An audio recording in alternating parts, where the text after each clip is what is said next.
এই আঁচনিটোৰ কাৰণে কোনো মিড ডে মিলৰ ৰান্ধনিৰ চাকৰি নাযায় আৰু তেওঁলোকে ৰন্ধাৰ পৰিৱৰ্তে স্কুলত বিলোৱাৰ ব্যৱস্থা কৰিব। গতিকে ইয়াত কাৰো চাকৰি যোৱাৰো প্ৰশ্ন নাই।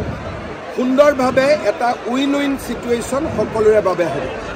পইচা দিও, সেই পইচা দি দালি গেছ আনে, খৰি আনে, দুগৰাকী কৰ্মী আৰু সহায়িকাই মিড ডে মিল বনাই আৰু আমি ল'ৰা ছোৱালীক খুৱাওঁ। কেতিয়াবা যদি চাউল অহাত দেৰি হয় বা চৰকাৰী টকাটো অহাত যদি দেৰি হয়, ল'ৰা ছোৱালীসকলে খাবও নাপায়। আৰু কেতিয়াবা আমি দেখা পাওঁ যে কোনোবা স্কুলত প্ৰধান শিক্ষকগৰাকী যদি কেইদিনমান স্কুললৈ নাহে ঘৰুৱা অসুবিধাৰ কাৰণে, ল'ৰা ছোৱালীয়ে মিড ডে মিল খাব নোৱাৰে। বাংগালুৰুত এই যিটো ইস্কন মন্দিৰ, তেওঁলোকে এটা ফাউণ্ডেশ্যন বনাইছিলে, NGO এটা বনাইছিলে, নাম হৰে কৃষ্ণ ফাউণ্ডেশ্যন। তেখেতসকলে এটা জাগাত 2 লাখ মানুহৰ কাৰণে খোৱা বস্তু বনাব পৰা এটা বিশাল ৰান্ধনি ঘৰ বনাইছিল। তাতে ৰুটি মেচিনত হয়, চব্জি মেচিনত কাটে আৰু পৰিষ্কাৰ পৰিচ্ছন্নতা অদ্ভুত। চুলি এডালো ক'তো সোমাব নোৱাৰে। অদ্ভুত পৰিষ্কাৰ পৰিচ্ছন্নতাৰ মাজেৰে ল'ৰা ছোৱালীক মিড ডে মিল খুৱায়। দিনৰ 9:30 বজাত খোৱা বনোৱা হৈ যায়। 100খন গাড়ী তাতে খোৱা উঠাই দিয়ে। স্কুললৈকে গৈ ল'ৰা ছোৱালীক খোৱা বিতৰণ কৰে আৰু পিছদিনাৰ বাবে আকৌ সাজু হয়। তেতিয়া মই তেওঁলোকক সুধিছিলো, সেই সময়ত চৰকাৰে মিড ডে মিলৰ কাৰণে 3 টকা 15 পইচা দিছিলে। মই তেওঁলোকক কৈছিলো যে 3 টকা 15 পইচা যোৱা আহা পেট্ৰল, আপোনালোকৰ খোৱা বনোৱা গেছ, এই গোটেই খৰচবোৰ কেনেকে হয়? তেতিয়া তেওঁলোকে মোক কৈছিলে যে এই মন্দিৰত যিসকলে দান বৰঙণি আগবঢ়ায় বা গোটেই পৃথিৱীত আমাৰ যিসকল ভক্ত আছে, তেওঁলোকৰ পৰা আমি আৰু টকা পইচা লওঁ আৰু চৰকাৰে যদি 3 টকা দিয়ে, আমি তাত 3 টকা আৰু যোগ কৰি দিওঁ। আৰু আন মিড ডে মিলতকৈ আমাৰ মিড ডে মিল বেছি পুষ্টিকৰ হয় আৰু ল'ৰা ছোৱালীয়ে এই মিড ডে মিল খাবৰ কাৰণে আগ্ৰহ প্ৰকাশ কৰে। স্কুলত এটেণ্ডেন্স বাঢ়ি যায়। কথাখিনি শুনাৰ পিছত মই নিজে 2009 চনত 2-এখন স্কুল চাবলৈ গৈছিলো আৰু মই অত্যন্ত আকৰ্ষিত হৈছিলো। গুৱাহাটীলৈকে ঘূৰি আহিলো। মই তেখেতসকলক কৈছিলো যে আপোনালোকক যদি অসমত নিমন্ত্ৰণ জনাও, আপোনালোক আহিব পাৰিব নেকি? তেখেতসকলে মোক কৈছিলে যে অসমত ইমান আমাৰ ভক্ত নাই, দান বৰঙণি আমি ইমান নাপাম, তথাপিতো পৃথিৱীৰ বিভিন্ন জাগাত আমাৰ দাতাসকল আছে। যদি 6টা জাগাত আপোনালোকে আমাক এনেকুৱা সুবিধা কৰি দিয়ে, আমি আহিব পাৰিম। মই গুৱাহাটীলৈ আহিলো। মুখ্যমন্ত্ৰী তেতিয়া তৰুণ গগৈ আছিলে। তেখেতক এই কথাখিনি মই বিৱৰি কলো। তেখেতে মোক ক'লে যে তেওঁলোকক এবাৰ গুৱাহাটীলৈকে মাতি দিয়া। আমি তেওঁলোকক গুৱাহাটীলৈ মাতিলো আৰু ফাইলত আমি এপ্ৰুভেল ললো যে 6খন জিলাত আমি পৰীক্ষামূলকভাৱে মিড ডে মিল আঁচনি অক্ষয় পাত্ৰ ফাউণ্ডেশ্যনৰ লগত আমি আৰম্ভ কৰিম। প্ৰস্তুতি চলিলে। কেইটামান দিনৰ পিছত মুখ্যমন্ত্ৰী কাৰ্যালয়ৰ পৰা মোলৈকে এটা টোকা আহিলে যে কেৱল জালুকবাৰী সমষ্টিত কৰিলে কৰিব পৰা যাব আৰু আন স্থানত এই আঁচনিটো কৰিব বৰ্তমান নালাগে।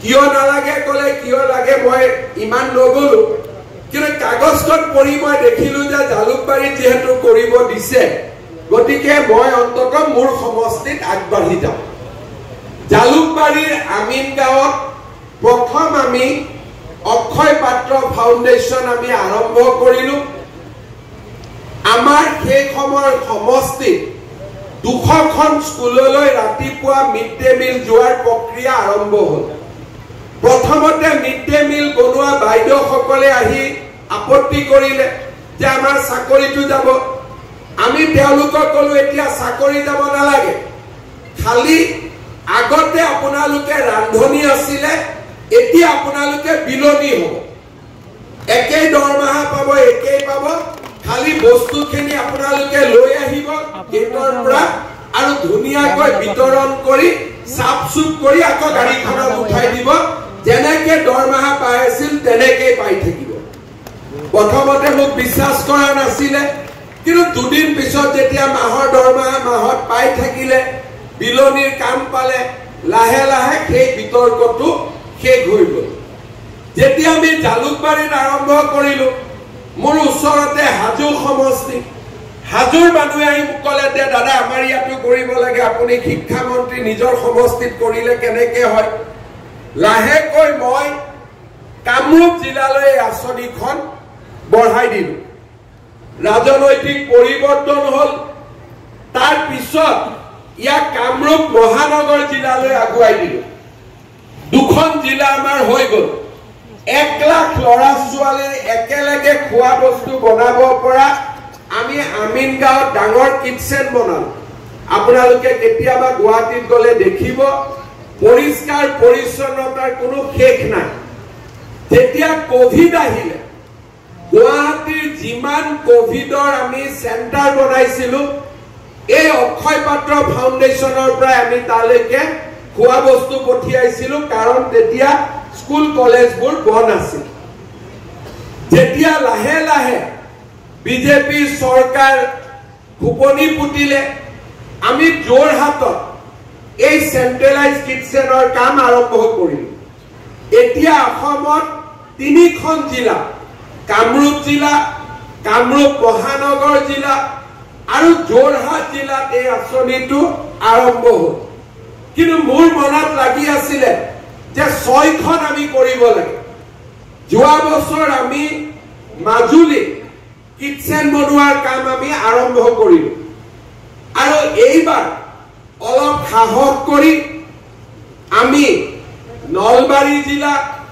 তেজপুৰ জিলা ডিব্ৰুগড় জিলা আৰু লখিমপুৰ জিলা এই আমি কিটচেনৰ জৰিয়তে মিড ডে মিল দিয়াৰ ব্যৱস্থা আৰম্ভ কৰাৰ বাবে আমি সিদ্ধান্ত ললো ৰাজ্য চৰকাৰে কিটচেনটো বনাই দিব আৰু হৰে কৃষ্ণ ফাউণ্ডেশ্যনে চৰকাৰে দিয়া টকাৰ ওপৰত অতিৰিক্তকৈ টকা দি তেওঁলোকে এই অক্ষয় পাত্ৰ ফাউণ্ডেশ্যন আৰু ৰাজ্য চৰকাৰৰ সহযোগত মিড ডে মিল আঁচনি যোগান ধৰিব আমাৰ এলপি স্কুলত চৰকাৰে 6 টকা 78 পইচা দিয়ে ইয়াৰ লগত অক্ষয় পাত্ৰই 5 টকা 72 পইচা যোগ দিব এতিয়াৰ পৰা ডিব্ৰুগড় জিলাৰ গোটেই কেইটা সমষ্টিতে 6 টকা 78 পইচাৰ পৰিৱৰ্তে ল'ৰা ছোৱালীয়ে 12 টকা 50 পইচাৰ প্ৰতিদিনে মিড ডে মিল খাবলৈ সক্ষম হ'ব তাৰ মানে খাদ্য পুষ্টিকৰ হ'ব আৰু গাড়ীখনতো ইয়াতে যিটো ইয়াৰ পৰা দুলিয়াজানলৈ লৈ যাব গোটেইটোৰ হট চেম্বাৰ থাকিব তাৰমানে যি গৰম ইয়াত আছে স্কুললৈ গৈ একেটা গৰমে গৰমে তাতে গৈ খোৱাখিনি পাবগৈ আৰু ইউপি আপাৰ প্ৰাইমেৰী আমি চৰকাৰে 10 টকা 70 পইচা দিওঁ হৰে কৃষ্ণ ফাউণ্ডেশ্যনে 2 টকা 33 পইচা দিব আৰু আপাৰ প্ৰাইমেৰীটো আমি 12 টকা 50 পইচাকৈ আমি ল'ৰা ছোৱালীক প্ৰতিদিনে মিড ডে মিল আঁচনি দিবলৈ সক্ষম হওঁ ডিব্ৰুগড় জিলাত কোনোবা ব্যক্তিয়ে যদি ভাবে যে মোৰ আজি জন্মদিন মই টিংখঙৰ ছাত্ৰ ছাত্ৰীসকলক এটা ৰসগোল্লা পঠিয়াব খোজো খোৱাঙৰ লৰা ছোৱালীখিনিক মই অতিৰিক্ত কৰি আজি এটা মিঠাই খুৱাব খোজো পায়স খুৱাব খোজো ইয়াত আহি আপোনালোকে কৈ দিলে নতুন পইচাখিনি দিলে টিংখং আৰু খোৱাঙৰ প্ৰতিগৰাকী ছাত্ৰ ছাত্ৰীলৈকে অকণমান পায়স আপোনাৰ জন্মদিনৰ দিনাখন আমি পঠিয়াব পাৰিম বোলে মোৰ আজি মন আছে ডিব্ৰুগড় মেডিকেল কলেজৰ পেচেণ্টখিনিক ৰাজগড় এফআইউৰ পেচেণ্টখিনিক মোৰ জন্মদিনৰ দিনাখন মই খুৱাব খোজো ইয়াতে আহি কৈ দিলে আপোনালোকক অতিৰিক্তকৈ খোৱা বস্তু বনাই দিব আপোনালোকে গৈ তাতে খোৱা বস্তুখিনি পেচেণ্টসকলক খুৱাব পাৰিব আমাৰ গুৱাহাটী মেডিকেল কলেজত কোনে দিছে কি কৰিছে মই নকওঁ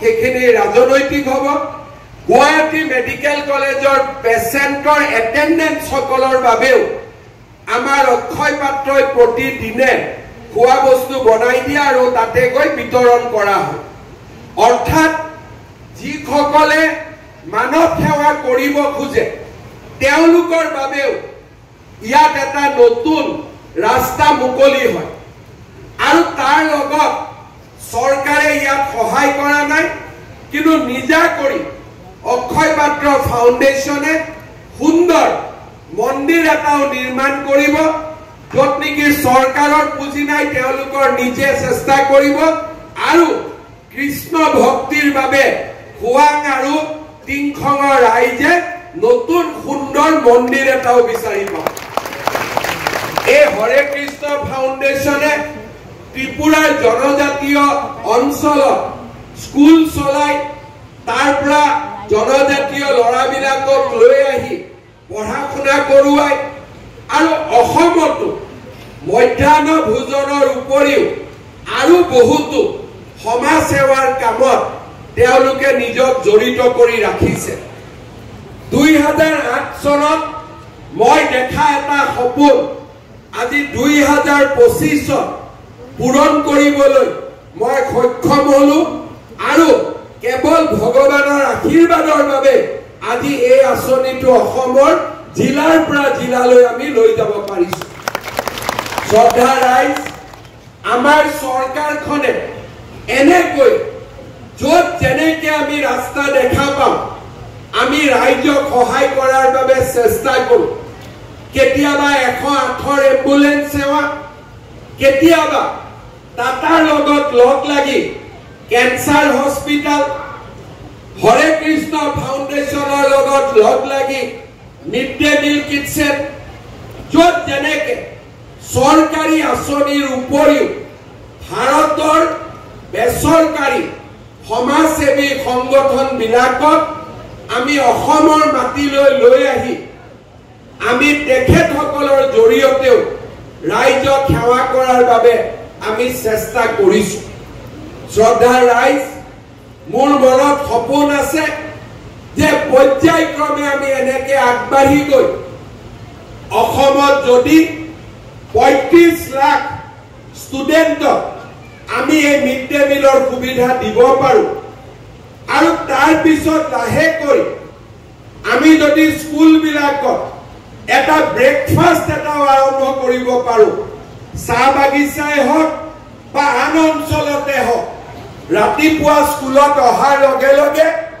কিবা অলপ বিস্কুট চাহ আৰু দুপৰীয়া খোৱা দুখীয়া ল'ৰা ছোৱালীৰ স্কুলত অহাৰ সংখ্যা বহু গুণে বাঢ়ি যাব ড্ৰপ আউট কমি যাব আৰু আমাৰ দুখীয়া দৰিদ্ৰ মানুহে শিক্ষাৰ এটা ৰাস্তা বিচাৰি পাব শ্ৰদ্ধা ৰাইজ আজিৰ দিনটোত মই ডিব্ৰুগড় জিলাৰ ৰাইজক অভিনন্দন জনাম যে এনে সুন্দৰ আঁচনি এটা আজি আমি খোৱাং সমষ্টিৰ এই সুন্দৰ খামটি ঘাটত আৰম্ভ কৰিবলৈ সক্ষম হৈছো খামটি ঘাটত কিটচেন হ'ব কিন্তু খোৱা বস্তু মিড ডে মিল ডিব্ৰুগড় জিলাৰ প্ৰতিখন প্ৰাথমিক আৰু মধ্য ইংৰাজী বিদ্যালয়লৈ যাব মই ৰাইজৰ সহযোগিতা কামনা কৰিছো লগতে অহাকালিৰ পৰা কোনোবাই মিড ডে মিলৰ বাইদেউসকলক লগাই দিব যে আপোনালোকৰ চাকৰি যাব। মই এতিয়াই কৈ দিছো কাৰো চাকৰি নাযায়, বৰঞ্চ দুই এদিনতে তেওঁলোকৰ দৰমহা বঢ়াৰহে ভাল খবৰ তেওঁলোকে শুনিবলৈ পাব। গতিকে প্ৰচাৰ কৰা ইলেকশ্যন যিমানে ওচৰ চাপি আহিছে, ভুৱা প্ৰচাৰ কৰা এচাম মানুহৰ সংখ্যাও বাঢ়িছে। ইয়াতে যিহেতু আমাৰ গাঁও পঞ্চায়ত বুথ কমিটি সকলোৰে ৰাইজ উপস্থিত আছে, সকলোৱে যাতে সকলো কথা ৰাইজক সুন্দৰভাৱে প্ৰকাশ আৰু প্ৰচাৰ কৰিব পাৰে, তাৰ বাবে এই গোটেই আঁচনিটোৰ বিষয়ে মই অলপ সময় লৈ ৰাইজক বুজাই দিবলৈ চেষ্টা কৰিছো। শ্ৰদ্ধাৰ ৰাইজ, আমি ডিব্ৰুগড় জিলা আৰু ডিব্ৰুগড়ক অসমৰ দ্বিতীয় ৰাজধানী হিচাপে আগবঢ়াই লৈ যাবৰ বাবে প্ৰয়াস আৰু প্ৰচেষ্টা কৰিছো। যোৱাকালি ডিব্ৰুগড় চহৰত নতুন এখন চিটি হস্পিটাল নিৰ্মাণৰ বাবে আমি 206 কোটি টকা মঞ্জুৰি কৰিছো। আপোনালোকৰ নিচেই কাষত খনিকৰত অসমৰ ভিতৰতে আটাইতকৈ সৰ্ববৃহৎ ষ্টেডিয়াম নিৰ্মাণ কৰিবৰ বাবে 290 কোটি টকা ৰাজ্য চৰকাৰে অনুদান দিছে। আৰু সুন্দৰ ষ্টেডিয়াম, যি নেকি গুৱাহাটীৰ সৰু সজাই ষ্টেডিয়ামতকৈ ডাঙৰ হ'ব, তেনেকে এক ষ্টেডিয়াম নিৰ্মাণৰ বাবে আমি কামত আগবাঢ়িছো। মুখ্যমন্ত্ৰী সোণোৱাল ডাঙৰীয়া থকা অৱস্থাত, বিমল বৰা ডাঙৰীয়াৰ প্ৰচেষ্টাত ইয়াত ট্ৰান্স অৰুণাচল হাইৱে হৈছিলে। এতিয়া এই হাইৱেটো আৰু অধিক সুন্দৰ কৰাৰ বাবে কেন্দ্ৰীয় চৰকাৰে 600 কোটি টকা ব্যয় কৰিবলৈ সিদ্ধান্ত লৈছে। শ্ৰদ্ধাৰ ৰাইজ, ডিব্ৰুগড়ক লৈ প্ৰতিটো সমষ্টিতে নাহৰকটীয়াত, নামৰূপত সাৰ কাৰখানা বন্ধ হৈছিল। আজি আমি ডিচেম্বৰ নৱেম্বৰ মাহত নতুন সাৰ কাৰখানা নিৰ্মাণৰ কামো আৰম্ভ কৰিম আৰু পুৰণা সাৰ কাৰখানাও আমি জীয়াই ৰাখিম। আজি এই ধৰণৰ মহতো মহিয়ান ব্যৱস্থা ডিব্ৰুগড়ৰ বিকাশৰ বাবে আজি ৰাজ্য চৰকাৰে গ্ৰহণ কৰিছে আৰু অনাগত দিনত এনে বহু আঁচনি আপোনালোকে লাভ কৰিবলৈ সক্ষম হ'ব। আমাৰ ইয়াতে আজি বুথৰ সভাপতিসকল উপস্থিত আছে, পঞ্চায়তৰ বিজয়ী বিজিত প্ৰাৰ্থীসকল উপস্থিত আছে। মই 4টা চৰকাৰী আঁচনিৰ ওপৰত আপোনালোকৰ সহযোগিতা কামনা কৰিম।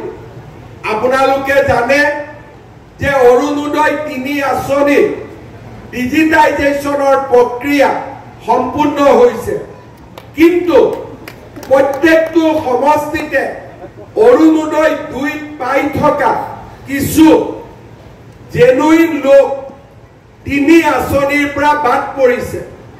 দ্বিতীয়তে, আমাৰ হাতত প্ৰত্যেকটো সমষ্টিতে কিছু দিব পৰা হিতাধিকাৰীৰ সংখ্যা ৰৈ গৈছে।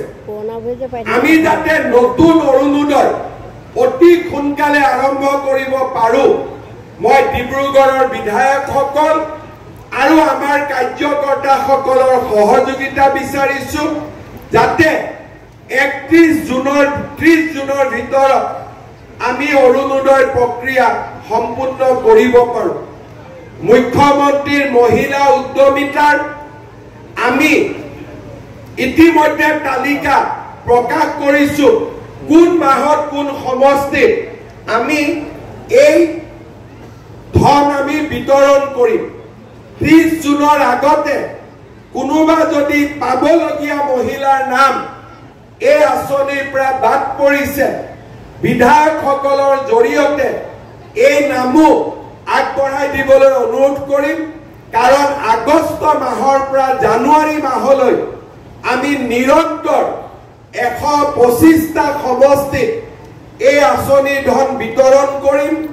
30 জুনৰ পিছত তাক আৰু আমি ঠিক কৰাৰ বাবে সুবিধা নাথাকিব CM ট্ৰিপলে মুখ্যমন্ত্ৰী আত্মনিৰ্ভৰ অভিযানৰো হিতাধিকাৰী নিৰ্মাণৰ কাম বা যোগ্য যুৱকৰ নাম 30 জুনৰ ভিতৰত শেষ কৰিবৰ বাবে মই আমাৰ বিধায়ক আৰু পঞ্চায়ত বা আমাৰ কাৰ্যকৰ্তাসকলক অনুৰোধ কৰিম ঠিক তেনেধৰণে আমাৰ চৰকাৰে লোৱা প্ৰত্যেকটো আঁচনি আমি যাতে জুনৰ ভিতৰত সম্পূৰ্ণভাৱে জিলা পৰ্যায়ৰ পৰা ইয়াৰ কাম শেষ কৰিব পাৰো তাৰ বাবে মই আপোনালোকৰ সহযোগিতা বিচাৰিম যাতে এই কেইটামান দিন আমি খুব সিনসিয়াৰলি সৰকাৰী আঁচনি কেইটাৰ কাম আমি সমাপ্ত কৰিব পাৰো কাৰণ অসমৰ ৰাইজে আশা কৰিছে যে যোৱা 4টা বছৰত আমি যিমানবিলাক ঘোষণা কৰিলো প্ৰত্যেকটো ঘোষণা আমি যাতে বিধানসভা নিৰ্বাচনৰ আগতে বাস্তৱত ৰূপায়ণ কৰিব পাৰো সৰকাৰী বিষয়াসকলৰ দ্বাৰাই এই সকলোবোৰ কাম কৰা সম্ভৱ নহয় কাৰণ মই দেখা পাইছো অৰুণোদয় 40 লাখ মহিলা উদ্যমিতা 33 লাখ মুখ্যমন্ত্ৰী আত্মনিৰ্ভৰ অভিযানত 1 লাখ সৰকাৰী চাকৰি 60,000 প্ৰায় অহা 6 মাহৰ ভিতৰত আমি 1 কোটি পৰিয়ালৰ ওচৰত যাব লাগিব সৰকাৰী আঁচনি 1 কোটি পৰিয়ালক স্পৰ্শ কৰিব এনে বিশাল কাম কেৱল মাত্ৰ সৰকাৰী বিষয়াসকলে কৰা সম্ভৱ নহয় সকলোৱে এই আঁচনিত সহযোগিতা কৰিব লাগিব ইলেকশ্যনত জিকাজনেও কৰিব লাগিব ইলেকশ্যনত হাৰাজনেও কৰিব লাগিব আৰু সকলোৱে মিলি সৰকাৰৰ প্ৰতিটো আঁচনি জনসাধাৰণৰ মাজলৈ আমি নৱেম্বৰ ডিসেম্বৰ মাহৰ ভিতৰত লৈ যাব লাগিব মই আপোনালোকৰ সহযোগিতা কামনা কৰিছো ইয়াৰ উপৰিও চাহ বাগিচাৰ শ্ৰমিকসকলৰ বাবেও এটিকলি দুটিপাত আন এক আঁচনিও আমি আৰম্ভ কৰিছো তাৰো হিতাধিকাৰী 30 জুনৰ ভিতৰত আমি নিৰ্বাচন কৰি শেষ কৰিব লাগিব আৰু সেইবাবে মই সকলো ৰাইজৰ বিশেষকৈ খোৱাং আৰু টিংখং সমষ্টিৰ কাৰ্যকৰ্তাসকলৰ জনগণৰ সহায় আৰু সহযোগিতা কামনা কৰিছো অহা 4-5 মাহত ৰাইজৰ মাজলৈ যিমানবিলাক আঁচনি আহিব এই আঁচনিসমূহৰ একোটা মেছেজ থাকিব মেট্ৰিকৰ কেণ্ডিডেট বিলাকৰ কাৰণে মাহত 300 টকা আহিব চাউলৰ লগত দালি নিমখ তেলৰ দাম কমিব অৰুণোদয় আহিব মহিলা উদ্যমিতা আহিব এটিকলি দুটিপাত আহিব আত্মনিৰ্ভৰ অসম অভিযান হ'ব নতুন যুৱক যুৱতীয়ে সৰকাৰী চাকৰি হ'ব এক অদ্ভুত জনসেৱাৰ ব্যাপক আৰু বৃহৎ কাৰ্যসূচী 15 আগষ্টৰ পিছত আমাৰ ৰাজ্যত কেতিয়াও কোনেও নেদেখা এক বিশাল জনসাধাৰণৰ সেৱা কৰাৰ কাৰ্যসূচী আৰম্ভ হ'ব মই ৰাইজৰ সহযোগিতা বিচাৰিম আৰু সকলো ৰাইজৰ সহযোগিতাৰে প্ৰতিগৰাকী দুখীয়া দৰিদ্ৰ আৰু মধ্যবিত্ত ৰাইজক আমি যাতে সেৱা কৰিব পাৰো তাৰ বাবে সকলোৱে অহা কেইটামান মাহত নিজক উৎসৰ্গিত কৰিব লাগিব পুনৰ এবাৰ আজিৰ এই সুন্দৰ অনুষ্ঠানটোৰ বাবে মই ৰাইজক ধন্যবাদ জনাইছো চক্ৰ গগৈ ডাঙৰীয়া আৰু বিমল বৰা ডাঙৰীয়াক অভিনন্দন জনাইছো আমাৰ মাজত উপস্থিত সন্মানীয় বিধায়ক তৰংগ গগৈ তেৰজ গোৱালা আৰু মন্ত্ৰী প্ৰশান্ত ফুকন ডাঙৰীয়াকো মই ধন্যবাদ আৰু কৃতজ্ঞতা জনাইছো। ডিব্ৰুগড় লোকসভাৰ সাংসদ সৰ্বানন্দ সোণোৱাল ডাঙৰীয়াই নিজৰ বিশেষ ব্যস্ততাৰ মাজতো যোৱাকালি আৰু আজি আমাক যিখিনি সময় দিব পাৰিলে তাৰ বাবে তেখেতকো মই ধন্যবাদ জনাইছো। আৰু এই গোটেই আঁচনিবিলাকত চকু ৰাখিবৰ বাবে মই তেখেতক বিনম্ৰতাৰে সৈতে অনুৰোধ জনাম। প্ৰধানমন্ত্ৰী নৰেন্দ্ৰ মোদী ডাঙৰীয়াৰ প্ৰচেষ্টাত আজি আমাৰ ৰাজ্যখন দুপে আগবাঢ়িছে। শান্তি সমন্বয় এই দুইটা মূল ভেটি হিচাপে লৈ আজি আমাৰ ৰাজ্যখন বিকাশৰ দুৰন্ত গতিত আগবাঢ়িছে। মোদী ডাঙৰীয়াৰ আশীৰ্বাদ আৰু অসমৰ ৰাইজৰ আশীৰ্বাদেৰে আমি অসমক ভাৰতৰ সমৃদ্ধিশালী ৰাজ্যবিলাকলৈ ৰূপান্তৰ কৰিম। এনেকুৱা কেন্দ্ৰীয় কিটচেন, ৰান্ধনীশাল, কেঞ্চাৰ হস্পিটেল এনেকুৱা আঁচনি ভাৰতবৰ্ষৰ খুব কম মাত্ৰ কেইখনমান ৰাজ্যতহে আছে। আজি অসমেও সেই সমৃদ্ধিশালী ৰাজ্যবিলাকৰ মাজত এখন হিচাপে হোৱাৰ পথত আগবাঢ়িছে। মই হৰে কৃষ্ণ ফাউণ্ডেশ্যনক সুদূৰ বাংগালোৰৰ পৰা আহি ডিব্ৰুগড়ত জনসেৱাৰ বাবে কাম কৰিবলৈ অহা বাবে মই হৰে কৃষ্ণ ফাউণ্ডেশ্যনকো ধন্যবাদ জনাইছো। I express my sincere gratitude to Hare Krishna Foundation and Akshay Patra Foundation for their great humanitarian effort. I, on behalf of people of Assam, assure fullest cooperation to the organization, and I also assure on behalf of the people of Dibrugarh that the people of Dibrugarh will offer wholehearted cooperation in their effort. মই ঠিকে কৈছো না? আপোনালোকে সহযোগিতা কৰিবনে নাই? কৰিবনে নাই? কৰিব যদি এটা ডাঙৰ কৰি হাত চাপৰি বজাই তেওঁলোকক সাহস দিয়ে যে সুন্দৰ কৰি কামবিলাক হ'ব। বহুত বহুত ধন্যবাদ। জয় হিন্দ, বন্দে মাতৰম।